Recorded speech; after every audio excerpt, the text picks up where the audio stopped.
Hi, my name is Rick Adams from practicalcsm.com, and welcome to part 3, the final part in a 3-part podcast discussion series with Jake Sorofman, president of MetaCX. Our conversation is titled Why Customer Success Platforms Have It All Wrong, and parts 1 and 2 have already been published. So if you've not already viewed or listened to them, then I recommend you do that first, please, and then come back to this final part afterwards. So now here is part 3. I hope you enjoy it. Because they don't have the tools, they don't have the data, and they don't have the coordinated contribution of the other stakeholders who can actually make those outcomes manifest for the customer. Okay. Well, this is very reassuring because this is exactly how I feel as well. And I would add to that list that they don't have the expertise. They don't. Which is where, obviously, as you say, full disclosure, I run training and certification. That's what we do. And we absolutely believe that customer success managers are foremost are business coaches and business consultants who go in on a business focused basis to workshop with the customer. Right, what you're trying to achieve, how you're trying to achieve it, where are you in that process, where are you now in terms of your capabilities, what capabilities will you need in order to make whatever it is you're doing a success with our product, what's the difference, what's the gap between those, and how can we make sure that we help you as best we can to bridge those gaps as quickly as efficiently as possible. Now let's put it all in a plan. Now let's implement the plan to help you with that. Now let's measure it to make sure it's working. And if it isn't, let's make some changes to it. And that is what a customer success manager should be doing. But I would suggest that very few know how to do it. Yeah, I mean, I've met a few that do, but you're right. I think in large part, there's inconsistent skills there, and part of it is because the role has been defined too narrowly. To the extent that you define it the way it should be defined, and you empower these CSMs to actually achieve those goals, then I think you put them in a position where they can grow into the role. Because I think it's important to recognize that CSMs are typically very smart, very driven humans. And if you give them an opportunity to grow within that role, like you define it the right way, you set them up to be successful, they will figure it out. Like certainly they're going to need support and training, et cetera. But I think the real constraint today is the fact that their view of the role has been too limited, and they've been trained to think about it too narrowly. So let me run this past you to see what you think of this. So in my certification program, there are 10 training modules. And not surprisingly, the first training module is called Customer Success Fundamentals. There's no surprises there. But the second training module is called Business Fundamentals. And the reason for this is that before we start getting into the how do you go about doing your job as a customer success manager stuff that happens from module 3 onwards, module 1 is, okay, this is what customer success management is, but module 2 is, this is what business is. And this is what your customers have. They've got a business, and you've got to understand customer success. That's what you are. And you've got to understand what business is. That's what they are, so that you've got the context for a business focused conversation with them where they are not rolling their eyes all the time because you just don't get it. Yeah, exactly. They don't want a social worker to tell them everything's okay. No. They don't want, to be happy. They don't want even to be satisfied. What they want is results, and they need to understand how do they get those results. And for some, it depends on the situation, that can actually be quite complex with a lot of things to consider that they may not have come across before. But because you're a customer success manager who's got expertise in the products and services that your company offers in the context of the industry that your customers are in, you're able to plug those gaps in their knowledge and help them to understand this is the best way of going about this. This is the process that makes sure that we don't miss anything out. This is how we plan for an adoption, and this is how we then implement that adoption, and this is what you're going to get at the end. Any thoughts on that? Yeah, I agree with all of it. I think ultimately what your customer wants from their CSM is someone who can understand their business, understand their target outcomes, and meet them at their level. You know, speak to me in a language that I understand and prove to me that you understand my business. Right, right. And don't ask me to explain it to you. Right, yeah, because I haven't got the time, or perhaps even the words, even if I have the time. That's right. That's right. So, apropos of nothing in a way, but just you know, earlier on, well, I don't think you've mentioned it this time, but in your article, you use a particular expression. I don't think you've used it here today, but I wanted to check in on you on what you meant, because it sounds like quite an interesting concept. In the article, you say accidents happen in the intersections. So Yeah. what exactly do you mean by this? And what's its relevance to our conversation today about what's wrong with the first generation of customer success software platforms? Because I think maybe that kind of gets a little bit to the heart of what we've been discussing.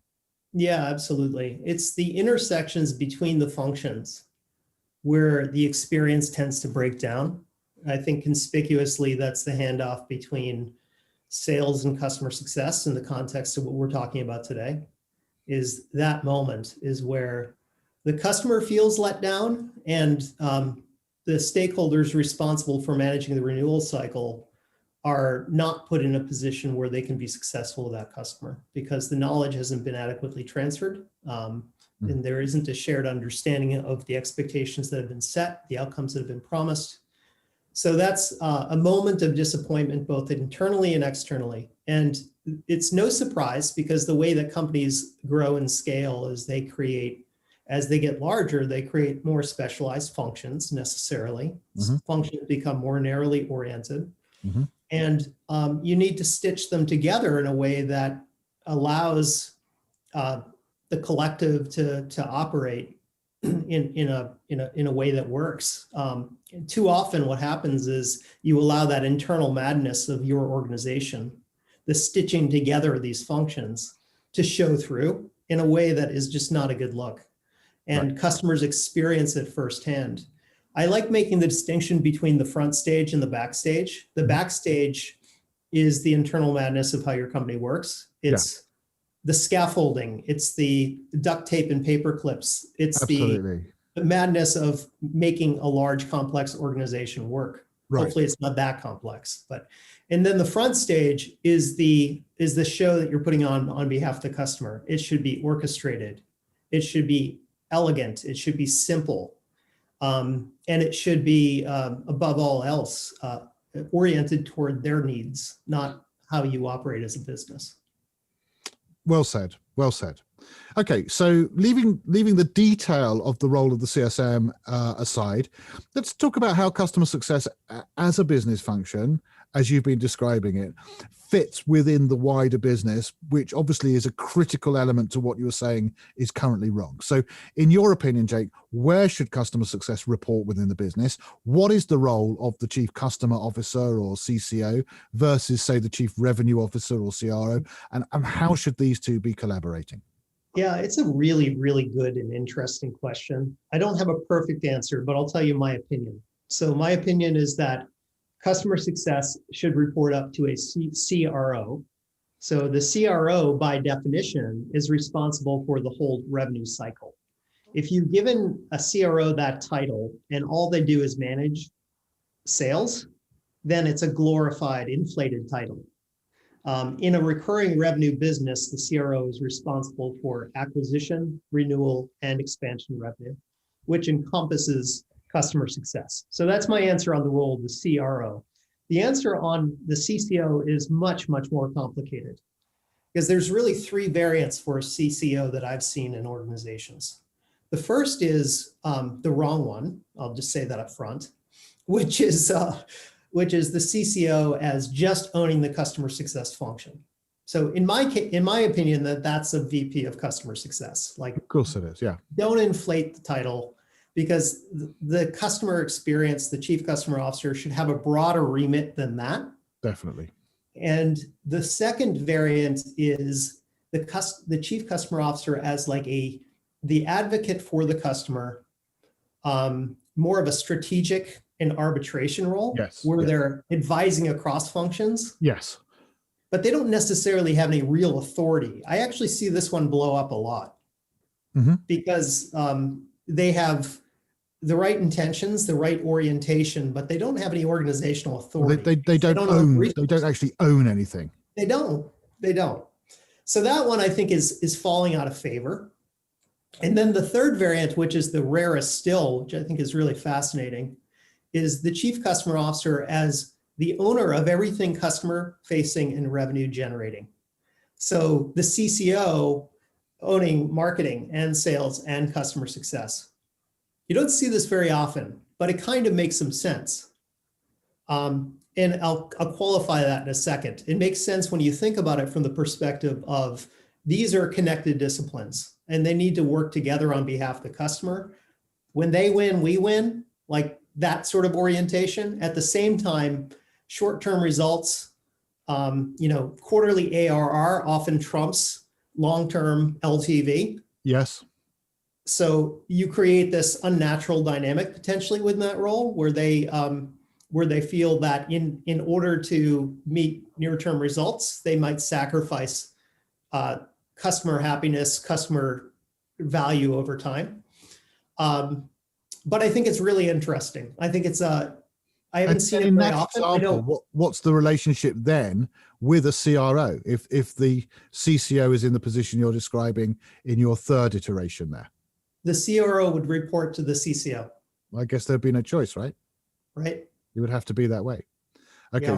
so then should the CRO be a CRO? Hi, and apologies for interrupting this recording, but I just wanted to ask you a favor. If you are a CS team leader and you've not already done so, please would you consider completing our customer success training and certification requirements survey. It's not too onerous a task, and indeed the feedback from CS leaders has been very positive, with some of them saying that the act of completing our survey form made them think more deeply about their team's training requirements than they had previously done. All participants will of course receive a copy of our final report, which we'll be publishing at the end of Q1. And you can also optionally choose to receive a free 30-minute coaching session and customized report that compares your responses to the average responses, if you wish to. To find out more and to complete the survey, please go to practicalcsm.com/survey2021. Thank you very much. I think it's adding another dimension to what I described before. In this case, the CRO should be a CRO if they own the entire revenue cycle. Right. If they own acquisition, retention, and expansion, and all that. But do they own the entire revenue cycle if ultimately the CCO owns the entire revenue cycle because they own what the CRO owns? Then they own marketing as well. Yeah, so, as well. Yeah. And this is solving for another dynamic. And this is kind of a thorny question and an imperfect science. Like there's no right answers. Well, I'm just challenging you as much for the fun of it as anything else. And I guess what I'm saying is how many layers of C do you need in your business? Totally. No, it's a totally fair point and a very valid question. The thing that I'm trying to adjust for is, and I have my own bias here because I've spent my career as a CMO. CMOs should never report to CROs. Marketing should never report to a CRO. I just feel that strongly. Okay. Because I think that the wrong things happen. You end up turning marketing into a demand gen function, which it is, but that's not the only role of marketing. Marketing is also about building a brand. So it's about awareness and evangelization and as you say, building a brand. It's about a culture that people can.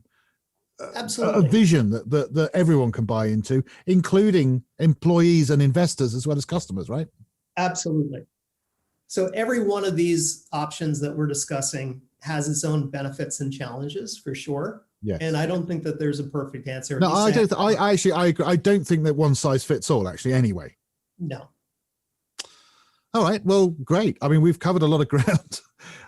Perhaps as we move towards the end of our conversation, I should again maybe get you to just summarize what you think is wrong with Generation 1 customer success software platforms, what you think would be different about Generation 2 platforms, and how these Gen 2 will deal more efficiently or effectively with the real world challenges that customer success teams really do face in the real world. Great. So Gen 1, too narrowly oriented. So it's focused on the role, not the cross-functional goal of customer success. It's more oriented around activity than output, or much less outcomes. And it is, more oriented around just the busyness of what it takes to manage that function on a day-to-day basis. So it's measuring activity rather than results. It is. To an extent. Yep. Yep. And then with the Gen 2?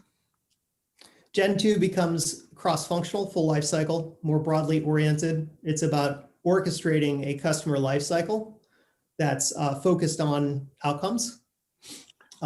First and foremost, the ability to create alignment around a promised set of outcomes for an entire team and measure that they have been achieved on behalf of the customer. And does a Gen 2 software platform kind of assume a Gen 2 customer success philosophy within an organization? It does. Okay. I think there's been, we've covered a lot of ground. There's been a lot of very interesting ideas being presented here, a lot of food for thought. I hope that it has stirred up some ideas, for everybody. And, whether you agree or disagree with Jake, I think that these are the conversations in any case that we absolutely need to be having as a profession. As an industry, even maybe you could argue, but we need to be talking about, okay, so where are we now, and how can we refine and improve on where we are now? How can we make things even better for future generations of what customer success is, what customer success management is, and what a customer success manager actually is expected to do, and what results we anticipate from that. So from my point of view, Jake, I've really enjoyed this. It's been an eye-opening conversation. I think you've got some really, no, not at all. I think you've got some very interesting and exciting ideas, which you've been kind enough to share with us today. And you have already been generous with your time, and I thank you very much for that. But perhaps I could ask you just one final question, Jake, which is this. What's next for customer success? Where do you see the role of both customer success as a concept and customer success management as a collection of best practice processes utilized by CSMs, both perhaps to reduce the time to value and increase the amount of value? Where do you see this all going in 2021? I think it will start to be embraced as a coordinated cross-functional discipline. Again, a goal, not just a role. And the role itself will not go away. It's still very important. I do think that the mandate of that role will shift from managing a relationship to managing outcomes, from activity to output and ensuring the customer is realizing value, and to more of a consultative business advisor role that works on behalf of the customer. So it's going to be a bit of a journey. I don't see all that happening next year. But we are seeing some percentage of companies that are leaning into this because they recognize that they need to focus on driving retention and lifetime value of existing customers, particularly against economic headwinds where the acquisition funnel is much more challenged than it has been in the past. So the real leverage in any recurring revenue business happens through renewal. Yes. And creating that goodness at scale. And the way we're doing it today is just incomplete. Thank you. That's great. And I'm extending it even more because I'm now thinking, okay, so one of the things that I often see come up is customer success manager the right name for the job?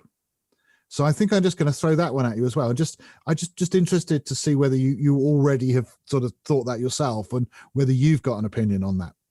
I think it's, I mentioned the tyranny of busy. It's kind of the tyranny of words. I often feel, as much as I spend time writing and thinking and I care about language, I'm often struggling for the right words to describe what we're talking about. Yeah. Because it is bigger and broader than customer success. And, but I don't know what other label to assign to it. I do believe that the fact that we have called customer success has created a misunderstanding within businesses. Yeah. It really has. Yeah. So check back with me in 6 months and maybe I'll have an answer for you. I'm still thinking about it. Well, yeah, I'm the same. I instinctively feel that customer success manager isn't quite right, but I can't put my finger on why. And in addition, I haven't got a better idea. Yeah. Let's leave it there. So I've tended to keep my mouth shut because I haven't had anything useful to input into the conversation so far. The best I've come up with is business results manager, which is even more of a tongue twister, and requires even more explanation. What the hell's that then?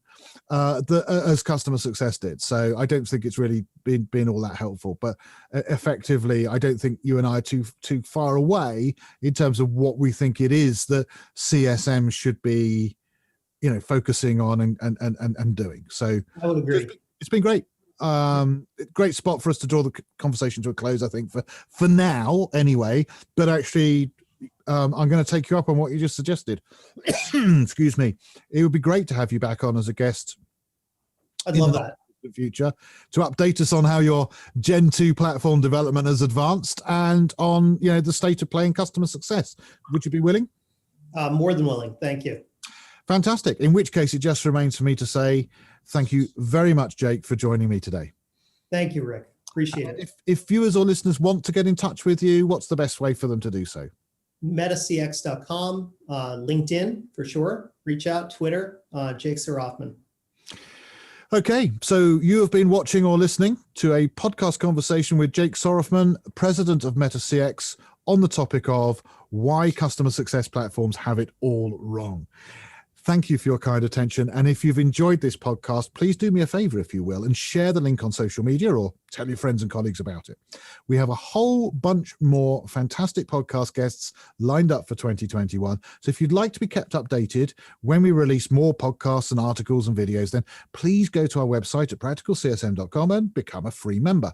And also, if you'd like to come on the podcast show as a future guest yourself, or if you'd like to propose someone else as a guest that you'd love us to interview, then please get in touch via LinkedIn, my website, or you can email me at rick.adams@practicalcsm.com.